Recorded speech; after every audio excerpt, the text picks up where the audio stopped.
Tepangkeun nami abdi Stefani ti kelas 10 basa. Abdi di dieu bade ngawawancara pun biang kangge tugas wawancara basa Sunda. Hapunten ngalangkung waktosna mah. Abdi bade ngawawancara mamah ngeunaan COVID-19. Oh iya, silakan. Patarusan kahiji, naon anu mama terang ngeunaan COVID-19? Mama bahasa Indonesia aja ya. COVID-19 itu yang Mama tahu adalah virus yang menyerang sistem pernapasan pada kita manusia. Ya. Nah, patarusan salajengna, kumaha pangaruh COVID-19 di kahirupan sadinten mama?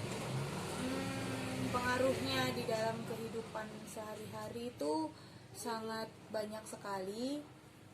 Jadi kita sudah harus melakukan kegiatan segala sesuatunya itu dari rumah. Jadi yang tidak biasa, kalau tadi kita biasanya seperti mungkin Stefani berangkat sekolah harus ke sekolah, ini semuanya sudah harus dilakukan semua belajar di rumah secara online.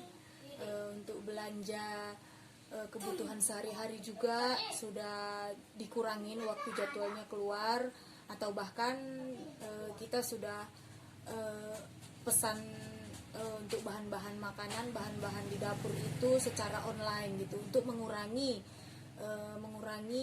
banyaknya waktu keluar rumah. Jadi kumaha cara orang nyegah penyebaran COVID-19 teh? Sejauh ini kalau di kita seperti biasa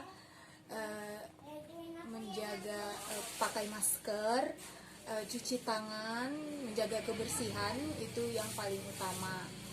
Jadi menjaga jarak antara satu dengan yang lain, meskipun mungkin kita dekat, ibu dan anak, kita tetap harus menjaga jarak.